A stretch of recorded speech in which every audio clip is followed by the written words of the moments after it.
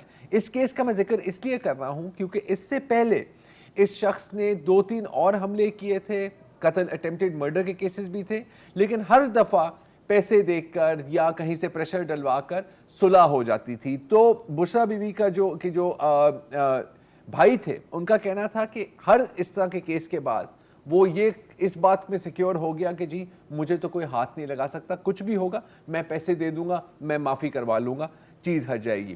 جہاں تک دیت کی بات ہے تو اگین جیسے ابھی بات کی کہ جو اس کا اصل مقصد تھا, جو اس کی روح تھی, اس کے خلاف اس کا استعمال کیا جاتا ہے. اور اس سے زیادہ کون سی بڑی آپ اگزامپل دے سکتے ہیں, جیسے کہ ریمنڈ ڈیوس کیس کا, جہاں پر یہ بھی ایک کوئی ڈھکی چھپی کہانی نہیں ہے, کس قسم کا پریشر ڈالا گیا تھا اسٹیٹ کی طرف سے وکٹمز کی فیملیز پر کہ آپ پیسے لے لیں اور ان کو چھوڑ دیں.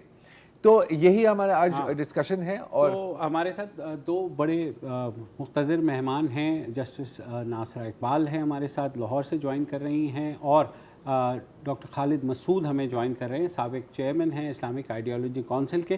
آپ دونوں کا بہت شکریہ. جسٹس ناصرہ صاحبہ, آپ سے شروع کروں گا. پاکستان کے لاء کے اندر یہ جو راضی نامے ہیں ان کی کیا حیثیت ہوتی ہے, آپ تھوڑا سا ہمیں آگاہ کر پائیں گی؟ یہ جو راضی نامے کا سلسلہ تھا نا, یہ تو دیت اینڈ قصاص آرڈیننس ضیاء الحق کی مہربانیوں میں سے جو ہم پہ انہوں نے کی, ان میں سے ایک یہ بھی تھا. اور اس میں یہ تھا کہ حالانکہ جب بھی کہیں کوئی قتل ہو تو اس میں پروسیکیوٹر ہمیشہ ریاست ہوتی ہے, کیونکہ یہ ریاست کے خلاف ہوتا ہے جو اس قسم کا جرم ہوتا ہے.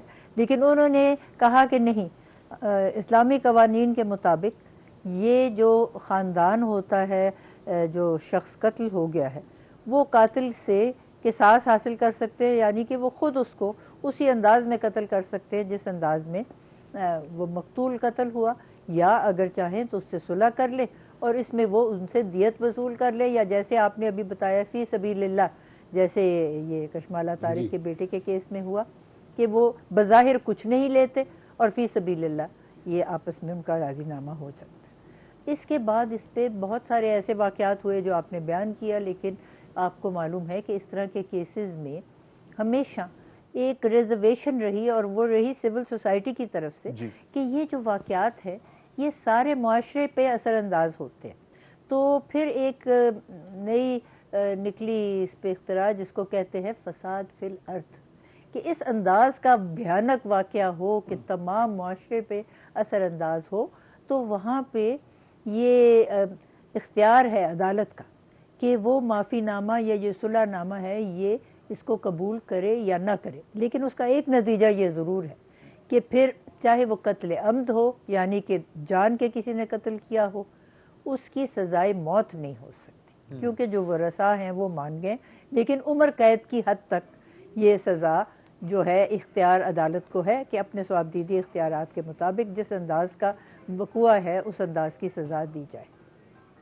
جی, تو اب خالد مسعود صاحب کی طرف بھی آتے ہیں. خالد صاحب, جب دیت اور قصاص کی بات ہوتی ہے تو ہم نے دیکھا ہے کہ ہمارے معاشرے میں ایک یہ آپ اسے ٹرینڈ کہہ لیں جو بھی ہے کہ اشرافیہ کے پاس اتنی پاور اور اتنا پیسہ ہوتا ہے کہ وہ اس چیز کو انفلوئنس کرتے ہیں کہ جو مقتول کے لواحقین ہیں, چاہے انہیں ایکسیڈنٹ میں مارا گیا ہو, چاہے وہ انہیں قتل کیا گیا ہو, وہ مجبور ہو جائیں اس قصاص اور دیت کو لینے پر.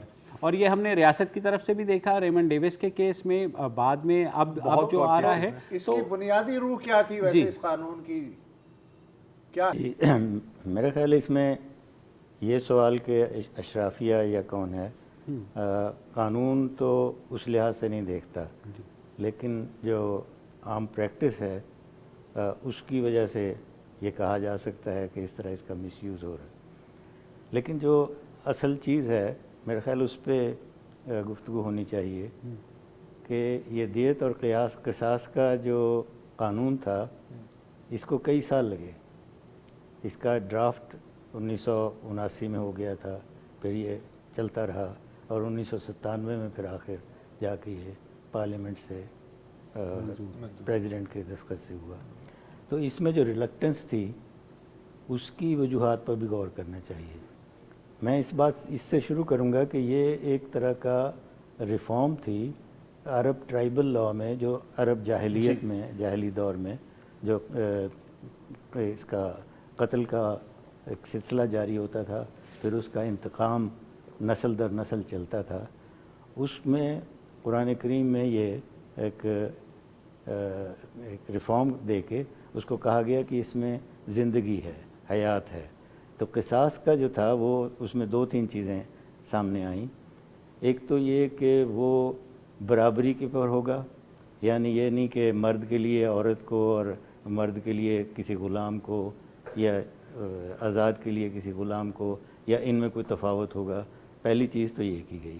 دوسری یہ چیز کی گئی کہ جس شخص نے بھی کیا ہے صرف وہی ذمہ دار ہوگا، پورا قبیلہ یا پورا ٹرائب نہیں ہوگا. پھر اس میں جو فرق کیا گیا قرآن کریم کی حد تک کہ وہ جان بوجھ کر کیا گیا یا غلطی سے ہوا. تو یہ ساری چیزیں جو ہے نا اس قانون میں آئی ہیں، لیکن اس میں جو چیز نہیں آ سکی وہ قرآن کا اصل جو مقصد تھا وہ ایک دوسری، یہ ساری آیات جو ہے نا سورہ البقرہ کی اور النساء کی ہیں. سورہ المائدہ میں جو اصول ہے، اصل اصول وہ یہ ہے کہ جس نے کسی بھی انسانی جان کو قتل کیا اور اس میں یا تو اس نے اس کو کسی قانون کی بنیاد پہ کیا یا اس کو کسی فساد کو روکنے کے لیے کیا. یہ جو 2 شرطیں اس میں بیان ہوئی ہیں اس سے یہ اندازہ ہوتا ہے کہ یہ ریاست کی طرف سے اس کے قانون پر عمل درآمد کے لیے یا قانون پر فیصلہ کرنے کے لیے ریاست کے اختیار کی بات ہو رہی ہے. ریاست کے اختیار کی بات ہو اور رہی اس ہے. میں یہ ڈاکٹر کہا صاحب گیا سے ایک کلامی کے لیے معذرت، ہم یہاں پر ایک وقفہ لیں گے اور اسی کو پھر ہم آگے لے جاتے ہیں آفٹر دی بریک.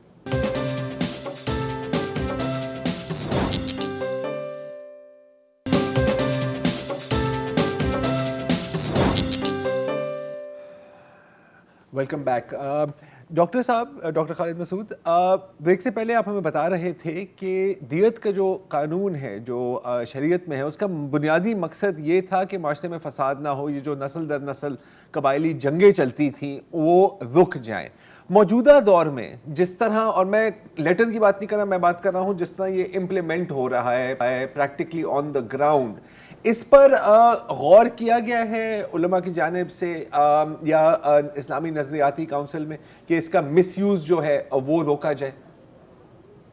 میرے زمانے میں تو یہ نہیں تھا، اس سے پہلے یہ قانون ہو چکا تھا. جی نہیں، میں جس بات کی طرف آ رہا ہوں، جی اور جسٹس ناصرہ نے ان کی طرف بہت اچھے طریقے سے اشارہ کیا ہے.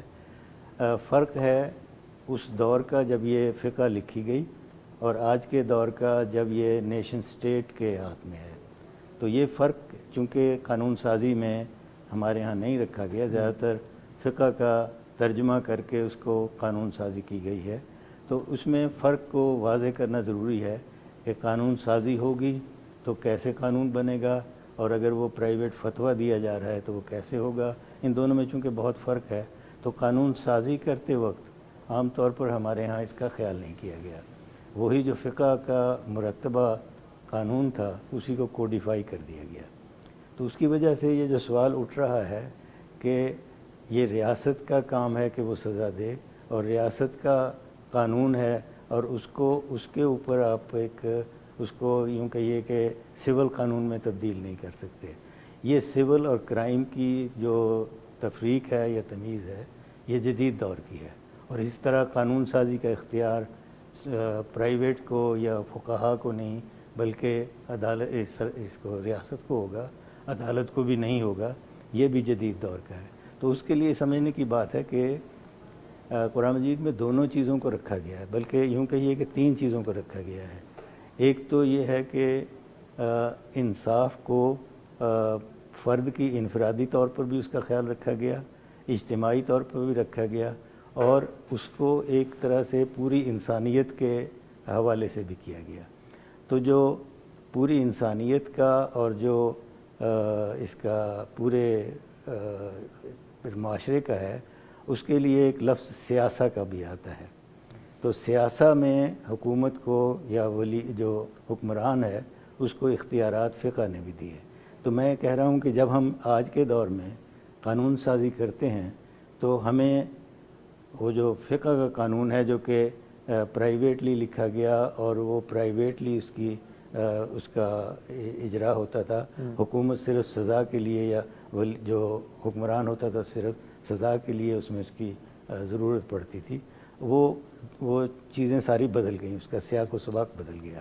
تو یہ اس میں خیال نہیں رکھا گیا، اسی لیے ریلیکٹنس تھی. اور پھر آخر جب یہ شرعی عدالت نے اس کو لیا، ہائی کورٹ نے لیا، یہ ساری جب بحثیں ہوئیں تو اس کے بعد یہ پھر فقہ کا ہی جو کوڈیفیکیشن تھا اس کے قریب رہتے ہوئے وہ قانون بن گیا. ناصرہ صاحبہ، میں آپ کی طرف آؤں گا. یہ جو راضی نامے سے پہلے کے مراحل ہوتے ہیں، مثلا اگر آپ انفلوئنشل ہیں تو ظاہر ہے پولیس کو بھی انفلوئنس کر سکتے ہیں. مطلب اگر آپ ساہیوال والے واقعے کی بات کریں، یہاں تو ریاست نے جو ہے جو لوگ جاں بحق ہوئے اور سرکاری اہلکاروں کے ہاتھوں ہوئے، اس بارے میں بھی اس میں بھی اس قانون کو استعمال کیا گیا. تو جب ریاست خود یہ کر رہی ہوگی تو ظاہر ہے نچلی سطح پر پھر خود بخود ایک نظیر بنتی جائے گی. بالکل آپ نے صحیح فرمایا، لیکن جو وضاحت سے سارا قانون کی بنیادی جو مقصد تھا جو بیان کیا ہے مسعود صاحب نے، اس سے بہتر تو میں سمجھتی ہوں کوئی میں کر ہی نہیں سکتی. جو ارادہ ہے یا مقصد ہے یہ دیت اور قصاص کے قانون کا، جیسے انہوں نے کہا بنیادی طور پہ یہ ہے کہ جہاں قبائلی آپس میں اختلافات ہوتے تھے اور نسل ایک دوسرے کے ساتھ ان کے ہوتے تھے جنگیں، اور پھر ایک دوسرے کو مارنا، اور یہاں پاکستان میں بھی یا جو ہمارا پاک و ہند کا بر صغیر تھا وہاں یہی ہوتا تھا کہ خاندانی جو آپس میں ہوتی تھی عداوت وہ نسل در نسل چلتی تھی، اور اگر یہ بیچ میں صلح ہو جائے اور راضی نامہ ہو جائے تو یہ مزید خون بہنے سے کم رک جائے. تو اس لحاظ سے تو یہ جو ہے یہ فرگیونس اور راضی نامے کا قانون ہے. دوسری طرف جو ہے قصاص کا قانون وہ ریٹیلیشن کا ہے کہ جس انداز میں بھی قتل کیا گیا، قتل عمد جو جان بوجھ کے کیا گیا، اس کا بدلہ جو ہے وہ ورثاء لے سکتے ہیں. لیکن اگر ورثاء صلح اس انداز میں کر لیں جس میں لگے کہ ان کو دھمکایا گیا ہے یا ان کو ڈرایا گیا ہے یا ان کو ایک بااثر طبقے نے ان کے اوپر ڈالا ہے یہ سارا بوجھ کوئرشن کا، تو جیسے یہ شاہ رخ خان کے کیس میں ہوا تھا، حالانکہ اس کا والد تو ایک پولیس والا تھا، خود ڈی ایس پی تھا شاید، لیکن وہ جو خاندان تھا شاہ رخ کا، انہوں نے اتنا زیادہ، وہ تو تھے نا جو فیوڈلز ہیں، انہوں نے اتنا زیادہ پریشر ڈالا کہ بالآخر ان کو کرنا پڑا راضی نامہ. اور میرا خیال ہے وہ تو ملک سے بھی چلے گئے تھے اس کے بعد، اتنا زیادہ ان کو ٹیررائز کیا تھا. جسٹس صاحبہ، اور وہ جو شاہ رخ خان تھا یہاں ایک یہی اب مین مسئلہ یہاں یہ آتا ہے کہ کورٹ کیسے ڈٹرمن کرے کہ ان پر کوورژن ہوئی ہے یا نہیں ہوئی ہے. مطلب آپ روسٹرم پہ تو بلا لیتے ہیں اور وہ کہہ دیتے ہیں کہ جی بالکل ہم فی سبیل اللہ کر رہے ہیں. کورٹ کے پاس کوئی پاورز یا اتھارٹی ہو سکتی ہے اور کیسے ہو سکتی ہے کہ وہ ڈٹرمن کرے کہ جی یہاں پر پریشر ڈال رہا ہے اور یہاں پر نہیں ڈال رہا؟ جیسے اکثر ہم نے آنر کلنگ کی کیسز میں ایک زمانے میں یہ ہم نے بہت ہوتے ہوئے دیکھا تھا. ایک وقفہ لیتے ہیں تو پھر اس سوال کرتے ہیں.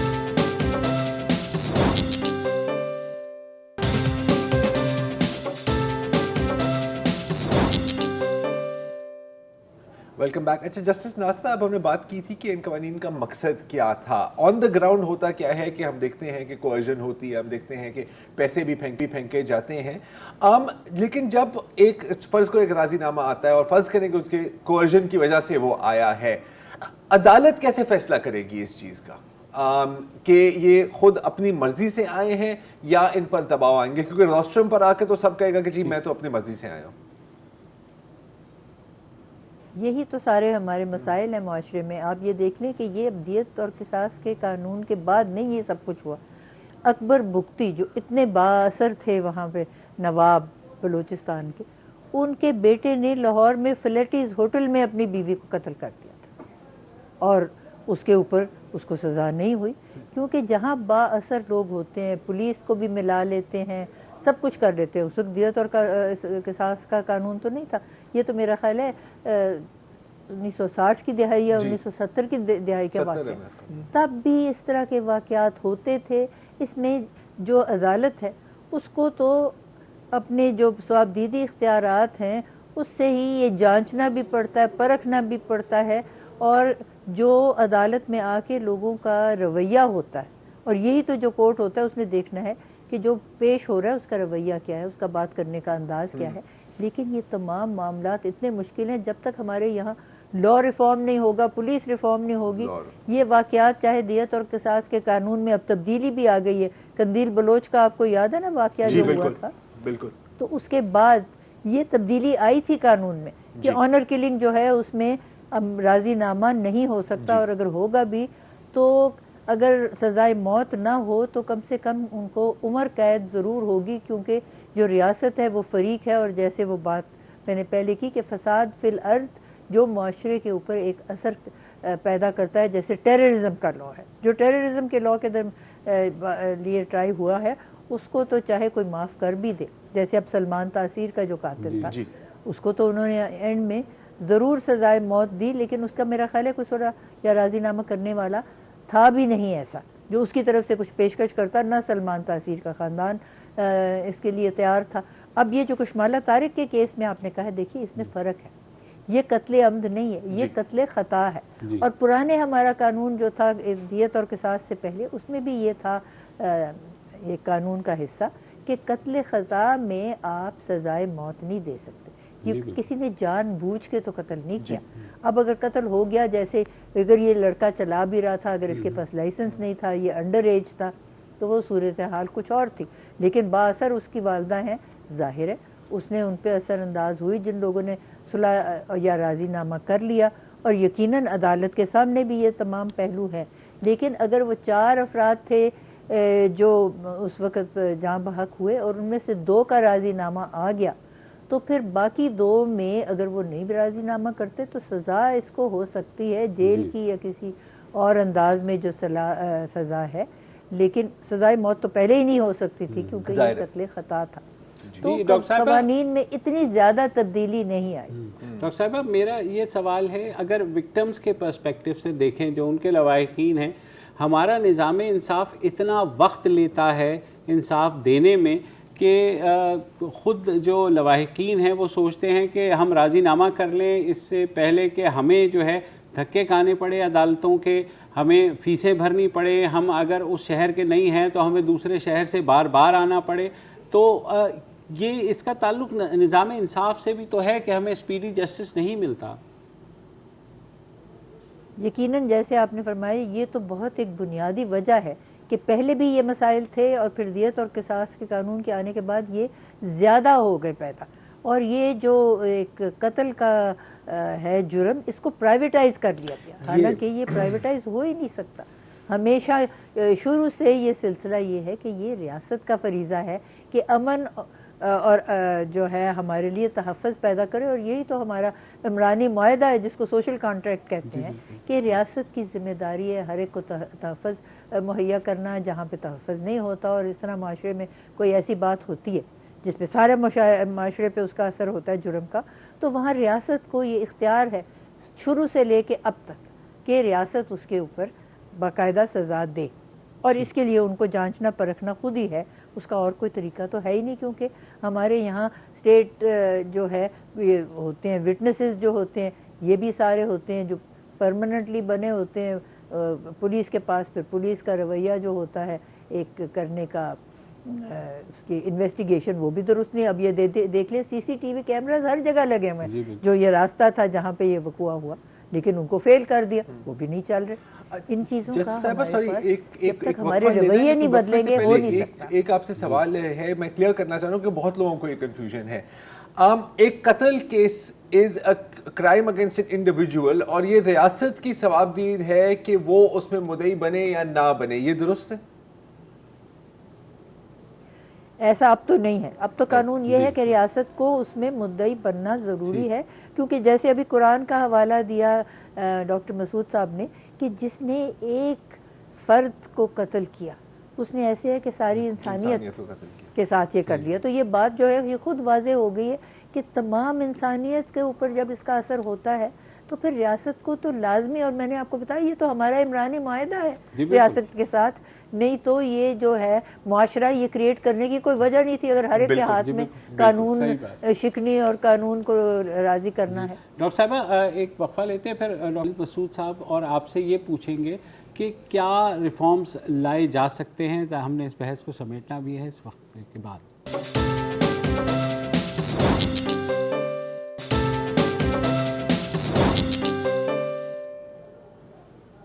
Welcome back. زیر بحث قصاص اور دیت جدید ریاست میں. ڈاکٹر خالد مسعود صاحب, یہ جو قوانین تھے ان کی ظاہر ہے ہم اس پہ بات کر چکے ہیں کہ بنیادی روح سماج میں انصاف اور امن کا قیام ہے, لیکن جدید ریاست میں ان قوانین کو جس طرح ریاست اور فرد اور گروہ کی جانب سے مس یوز کرنے کی کوشش کی جاتی ہے, کیا اس مس یوز کو روکنے کے لیے فی زمانہ اصلاحات ممکن ہے جبکہ ہر چیز پہ شور و غوغا اٹھ جاتا ہے؟ بالکل جی, اصلاحات کی ضرورت ہے, لیکن پاکستان میں جو ماحول ہے وہ بالکل جیسے اسی قانون کو کئی سال لگے. اس میں ایک چیز جو ہوئی, دو باتیں میں عرض کرنا چاہوں گا. ایک تو یہ ہے کہ یہ قرآن مجید نے کسٹمری لاء جو تھا اس میں تبدیلی کی, اور وہ کسٹمری لاء کا پورا سسٹم موجود تھا. جو قاضی تھا وہ اس کو اختیار تھا کہ وہ انویسٹیگیشن خود کرے. جو قاضی تھا وہ براہ راست جو کمپلیننٹ ہوتا تھا, جو مدعی ہوتا تھا, مدعا علیہ, ان سب کی باتیں سنتا تھا. تو قاضی کے اختیارات بہت تھے, اور فقہا جو تھے وہ بطور ایکسپرٹ اس کو فتویٰ بھی دیتے تھے, اس کی مشاورت میں بھی آتے تھے. قرآن مجید کی جو آیت ہے سورہ البقرہ کی 178 جس میں یہ معافی کا ذکر ہے, اس میں ایک لفظ آتا ہے فمن عفی لہ من اخیہ, جس نے معاف کیا, جس کو اس کے بھائی نے معاف کر دیا, تو کہتے ہیں فاتباع بالمعروف, تو پھر کسٹم کی مطابق کیا جائے. کسٹم اس کی سپورٹ کے لیے موجود تھا. اب اس میں یہ مس یوز والا مسئلہ تقریباً ختم ہو جاتا ہے جب پورا قبیلہ اور پورا جو کسٹمری سسٹم ہے وہ موجود ہوتا ہے. پھر اس کو آگے قرآن مجید نے کہا وَأَدَاءٌ إِلَيْهِ بِإِحْسَان, یعنی جہاں وہ دیت پہ غور ہو رہا ہے یا دوسری چیز پہ ہو رہا ہے تو یہ ایک طرح سے وکٹمز کے ساتھ احسان یا وکٹم کی فیملی کے ساتھ نیکی کا سلوک ہے, مہربانی کا سلوک ہے. تو اس آیت کو اور اس قانون کو اسی کی روشنی میں فقہا نے آگے دیکھا, اور ہمیں بھی اس کو اسی طرح دیکھنا چاہیے تھا, لیکن ایسا نہیں ہوا, کیونکہ قرآن مجید میں بھی ہے کہ یہ ایک تخفیف ہے, یعنی جو معافی ہے وہ اصل اصول نہیں ہے, نارم نہیں ہے, بلکہ یہ ایک ایکسیپشن ہے. تو اس کو ایکسیپشن کے طور پر لیا جانا چاہیے تھا. اسی وجہ سے اگر آپ دیکھیں تو جو فقہ کے 4 جو سنی اسکول ہیں ان میں اس کے مسئلے میں اختلاف ہے کہ یہ فرد کا حق ہے یا وہ پورے اس کا حدود کا مسئلہ ہے. حدود کا مسئلہ یہ ہے کہ وہ ریاست کا حق ہے کہ اس کو سزا دے. اس میں ایک مثلا مثال کے طور پر اگر ایک جگہ چوری کے لیے لوگ آئے اور اس میں جو مالک ہے, جو لوگ ہیں وہاں, انہوں نے مزاحمت کی اور انہوں نے اس شخص کو قتل کر دیا, تو اس میں جو فقہ حنفی ہے جو سب سے زیادہ اس میں حقوق العباد کی پر زور دیتی ہے, وہ بھی کہتی ہے کہ یہ اب حقوق العباد کا مسئلہ نہیں رہا, یہ اب حدود کا مسئلہ ہو گیا. اس میں ریاست کسی طرح بھی اس کو معاف نہیں کر سکتی, اس میں کوئی کمپرومائز نہیں ہو سکتا. تو یہ سارے اختلافات اور یہ ساری چیزیں موجود ہیں, فقہ رہنمائی کر سکتی ہے, لیکن جب ہم اس کو سیاسی طور پر اور روا روی میں کریں گے تو یہ قانون سازی نہ جدید رہتی ہے نہ ہماری روایت والی رہتی ہے. واہ, بہت خوب. بہت شکریہ ڈاکٹر صاحب اور جسٹس ناصرہ اقبال صاحبہ, آپ دونوں نے بہت گفتگو کی ہے, اور میرے خیال میں جس طرح سے بحث سمیٹی ہے تو نہ صرف ہمیں بلکہ ہمارے ناظرین ہمیں صرف یہ دکھ ہے کہ وقت اتنا قلیل ہمیں ملا ہے کہ ہم انصاف نہیں کر پائے. اس کے لیے میں ہم تینوں کی جانب سے معافی مانگتا ہوں. بہت شکریہ اور دوبارہ زحمت دیں گے آپ کو. تب تک کے لیے خدا حافظ.